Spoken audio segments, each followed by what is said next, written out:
Hello viewers, সবাই কেমন আছেন? তো আজকে যে বিষয়টা নিয়ে আলোচনা করব সেটা হচ্ছে যারা কোয়েটেক্সে এনআইডি কার্ড দিয়ে ভেরিফিকেশন করছেন তাদের জন্য আছে মহা বিপদ।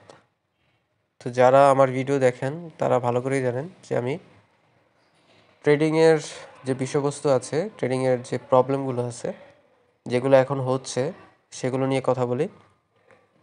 তো আপনারা যারা কোয়েটেক্স অ্যাকাউন্ট ভেরিফিকেশন করছেন নিজের এনআইডি কার্ড বা অন্যের এনআইডি কার্ড দিয়ে, তাদের জন্য আছে আজকের এই ভিডিওটা। তো ভিডিওটা খুবই গুরুত্বপূর্ণ, সবাই মন দিয়ে দেখবেন, আশা করি বুঝতে পারবেন আমি কি বলতে চাচ্ছি। তো যারা এনআইডি কার্ড দিয়ে কোয়েটেক্স ভেরিফিকেশন করছেন কিন্তু এখন ইউজ করতেছেন না বা ডিপোজিট উইথড্র করতেছেন না, তাদের জন্য আজকের এই ভিডিওটা মূলত করা। আমাদের মধ্যে অনেকে রয়েছেন যারা কিনা মাল্টিপল অ্যাকাউন্ট রয়েছে। মাল্টিপল অ্যাকাউন্টের কারণে আমাদের কোয়েটেক্স অ্যাকাউন্ট ব্যান হয়ে যাচ্ছে।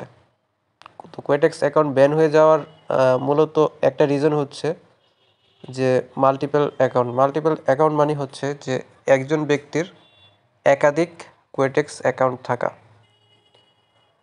তো একজন ব্যক্তি কোয়েটেক্স অ্যাকাউন্ট একটাই খুলতে পারে, ভেরিফিকেশন প্রসেসের একটাই ভিডিও খুলতে পারে। তো অনেকেই আছেন যে একাধিক খুলে রাখছেন। তো তাদেরকে আমি তাদের যারা এনআইডি কার্ড দিয়ে ভেরিফিকেশন করছেন বা বিভিন্ন এনআইডি কার্ড দিয়ে করছেন, তারা এখন ইউজ করতেছেন না। যারা ইউজ করতেছেন, যারা কোয়েটেক্সে ট্রেড করতেছেন বা আগামীতে করবেন, এরকম যদি কেউ থেকে থাকেন তবে অবশ্যই বাকি যে অ্যাকাউন্টগুলো রয়েছে এগুলোও ইমিডিয়েটলি ডিলিট করে দেন। শুধুমাত্র একটা অ্যাকাউন্ট রেখে বাকিগুলো সব ডিলিট করে দেন। আর যারা আর যারা কোয়েটেক্স অ্যাকাউন্ট অন্য কারো ভেরিফিকেশন দিয়ে খুলছেন, তারাও যদি প্রয়োজন না হয় সেক্ষেত্রে কিন্তু অ্যাকাউন্টগুলো ডিলিট করে দিতে পারেন। তো এখন আরেকটা জিনিস আপনাদেরকে বলে রাখি, ট্রেডিং মহাবিপদটা আসলে কি, মানে আমি কেন বিপদের কথাটা বললাম সেটা নিয়ে একটু আলোচনা করি। কোয়েটেক্স ওয়ার্ল্ড ওয়াইড কিন্তু লিগ্যাল, কিন্তু বাংলাদেশে কিন্তু এটা লিগ্যাল নয়। এখনও পর্যন্ত বাংলাদেশ এটাকে সমর্থন করে না। কিছুদিন আগেও একজন ব্যক্তি ট্রেডিং করে, মানে ক্রিপ্টোকারেন্সি ট্রেডিং করে কেনাবেচা করে অডি গাড়ি কিনছে, তাকে কিন্তু রেপ ধরে নিয়ে গেছে। তো আমাদের কি প্রবলেম হবে কি না? তো দেখেন, আমি মনে করি এনআইডি কার্ড বাংলাদেশে একজন নাগরিকের জন্য সর্বোচ্চ গুরুত্বপূর্ণ, এবং এই এনআইডি কার্ড আপনার যদি ভুলভাবে ইউজ করেন সেক্ষেত্রে কিন্তু আপনার জন্য মহা বিপদ হয়ে দাঁড়াবে এবং এর জন্য আপনাকে জেলও খাটতে হতে পারে। তো এনআইডি কার্ড ইউজ করার পূর্বে আমাদের প্রত্যেকের এটা নিয়ে অবশ্যই সতর্ক থাকা প্রয়োজন। তা আমরা এখানে একটা ট্রেড নিয়ে রেখেছি। তো আমাদের আগের ট্রেডটা লস হয়েছে, যাই হোক। তো আপনারা যারা ট্রেডিংয়ে এনআইডি কার্ড দিয়েছেন, তারা যদি একাধিক খুলে থাকেন সেক্ষেত্রে আমি বলবো যে প্লিজ বন্ধ করে দেন। আর যারা চিন্তা করছেন যে একটা এনআইডি কার্ডই থাকবে, মানে একটা অ্যাকাউন্টই থাকবে, তবে হ্যাঁ, মানে অনেকে প্রশ্ন করতে পারেন যে ভাই এটার কোনো প্রবলেম আছে কি না। মানে ধরেন আপনি এনআইডি কার্ড দিয়েছেন বা এটাতে আগামীতে কোনো প্রবলেম হতে পারে কি না। তবে এটার একটা প্রবলেম হতে পারে, সেটা হচ্ছে যে আপনি যখন ব্যাংকে লেনদেন করবেন সেই ক্ষেত্রে আপনার সমস্যা হলেও হতে পারে।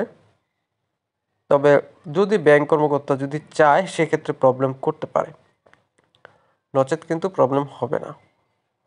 আর আরেকটা বিষয়, আমরা বিকাশ নগদের মাধ্যমে উইথড্র ডিপোজিট করি, সেক্ষেত্রে আমি বলবো যে সরাসরি কোয়েটেক্সের মাধ্যমে ই ওয়ালেটের মাধ্যমে কিন্তু উইথড্র বা ডিপোজিট করা যায়। তো আমরা চেষ্টা করব যে বাইন্যান্সের মাধ্যমে উইথড্র এবং ডিপোজিট নিতে। সেক্ষেত্রে কিন্তু ডিপোজিটটাও সেফলি থাকে এবং আমাদের ডিপোজিটটা বা উইথড্রটা তাড়াতাড়ি হয়, বা কিছু ক্ষেত্রে একটু সুবিধা পাওয়া যায়, মানে ধরেন যে একটু রিস্ক ফ্রি হলেও হওয়া যায় আর কি। আর মানে আগামীতে কোনো প্রবলেম হবে কি না, যদি এনআইডি কার্ড দিয়ে আপনি ভেরিফিকেশন করা আছে, তো আপনি যখন না এনআইডি কার্ড দিয়ে আপনার ট্রেডিং, আপনি যখন একটা সময় যখন আপনি ট্রেডিং থেকে সরে আসবেন, অথবা হয়তোবা এরকম চিন্তা করবেন যে না আমি ট্রেডিংয়ে কাজ করব না, যদি এরকম হয়, এরকম যদি কখনো চিন্তা করে থাকেন, তখন আমি বলবো যে অ্যাকাউন্টটা ডিলিট করে দেবেন। আপনার যে অ্যাকাউন্টটা, সেই অ্যাকাউন্টটা ডিলিট করে দেবেন, নয়তো কিন্তু এটার একটা রেকর্ড কিন্তু কোয়েটেক্সে থেকেই যাবে। আর এটার জন্য, এটার থ্রুতে ফিউচারে আপনার প্রবলেম হলেও কিন্তু হতে পারে। যদি এরকমটা হয়, সেক্ষেত্রে কিন্তু আপনার জন্য সত্যিই মহাবিপদ। তো এবার আসি যে কিভাবে আপনি আসলে ডিলিট করবেন কোয়েটেক্স অ্যাকাউন্ট। তো ডিলিট করার জন্য আমি মোবাইল স্ক্রিনে দেখাবো। এখানে এটা আমার ল্যাপটপ স্ক্রিনে থেকে আমি এখন মোবাইল স্ক্রিনে আপনাদেরকে দেখানোর চেষ্টা করব কিভাবে আসলে কোয়েটেক্স অ্যাকাউন্ট ডিলিট করতে হয়। তা আমরা এখন চলে যাচ্ছি, আমরা এখন মোবাইল স্ক্রিনে চলে আসছি। এটা আরেকটা অ্যাকাউন্ট। তো এখান থেকে আপনাদের ফোনে ঠিক এরকম দেখাবে। এখান থেকে দেখেন মাঝখানে যে প্রোফাইল অপশনটা রয়েছে, এটাতে ক্লিক করে দিবেন। দেখেন একদম ভেরিফাইড একটা প্রোফাইল। একটু নিচে স্ক্রল করলে আপনি দেখতে পারবেন এখানে ডিলিট অ্যাকাউন্ট, এখানে একটা ক্লিক করে দিবেন। ক্লিক করে দেওয়ার পর আপনারা এখানে দেখতে পাবেন ডিলিটেশন of account and personal data. এখানে রিকোয়েস্ট ডিলিটেশনের মধ্যে ক্লিক করে দিবেন।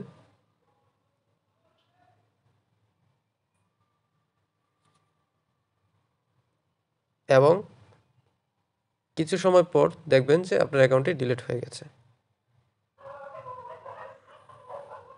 তো ঠিক এভাবেই আপনারা ডিলিট করে নেবেন। ধন্যবাদ সবাইকে।